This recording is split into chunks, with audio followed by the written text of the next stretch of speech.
απαντήσεις. Δύσκολη ερώτηση, παρακαλώ την προσοχή σας. Και η ερώτηση λέει: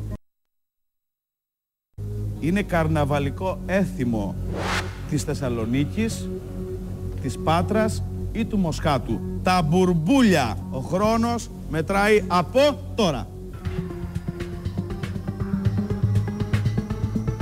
Τα μπουρμπούλια είναι καρναβαλικό έθιμο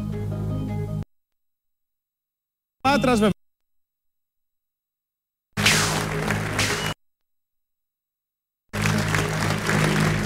Για να δούμε πόσες σωστές απαντήσεις έχουμε καταρχήν. 18. 4 δεν το ήξεραν ή δεν ήθελαν να απαντήσουν ή απάντησαν λάθος. Έχουμε εδώ πόσους παλιούς? 5 παλιούς έχουμε. 5 παλιοσυρές. 1, 2, 3, 4, 5 παλιοσυρές. Παλιοσυρές λοιπόν. Και για να δούμε ποιος από τους 18 ή ποια θα κάνει μαζί μας σήμερα deal. Θα είναι από το νομό Νομός Αρκαδίας! Νάτος! Ο Παντελής! Επιτέλους! Ο Παντελής! Ο συμπαθέστατος Παντελής!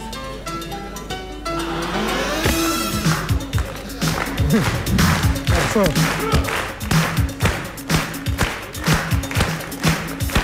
Μπράβο Παντελή! Χαίρομαι που βρίσκεσαι εδώ, παλιοσυρά κι εσύ. Έμειναν 4. 4, καλά παιδιά. Αλλά όλοι είναι καλοί και γίνονται ακόμη καλύτεροι όταν έρχονται εδώ. Εννοείται. Παντελή, με τι ασχολείσαι? Είμαι τελειόφυτος φοιτητής πληροφορικής στο Πανεπιστήμιο Πειραιών. Πειραιάς, να δώσω χαιρετίσματα σε όλους τους φίλους μου. Ναι, ναι. Συγκεκριμένα σε ποιον φίλο πιο πολύ? Στο φίλο μου τον Βαγγέλη. Ωραία. Που με βλέπει τώρα. Ναι, ναι. Και τώρα είμαι στην Τρίπολη, μένω μόνιμα εκεί. Πολύ ωραία. Τσιράκης Παντελεήμων. Ναι. Είσαι έτοιμος να ξεκινήσουμε? Να σου Ναι. πω τα ποσά καταρχήν. Αισθάνεσαι άνετα, βλέπω. Χαλάρα, Είσαι από τα παιδιά που εκδηλώνουν πολύ τα συναισθήματά τους. Πανηγυρίζεις σε κάθε καλό κουτί που περιέχει φυσικά μικρό ποσό. Απογοητεύεσαι πάρα πολύ όταν. Όλοι το κάνουν αυτό, αλλά εσύ το εκδηλώνεις πολύ. Αυτό θέλω να πω. Λοιπόν, έχουμε γίνει μια ναι. παρέα, νιώθω λες και παίζω εγώ. Εσύ δεν φοράς τη μάσκα που φοράς στα μπουρμπούλια? Όχι. Έτσι, εσύ είσαι εξωστρεφής, δείχνεις αμέσως. Ήμουν και ένα συναισθήματά χρόνο σου. φοιτητής στην Πάτρα. Ναι, ναι. Έχεις...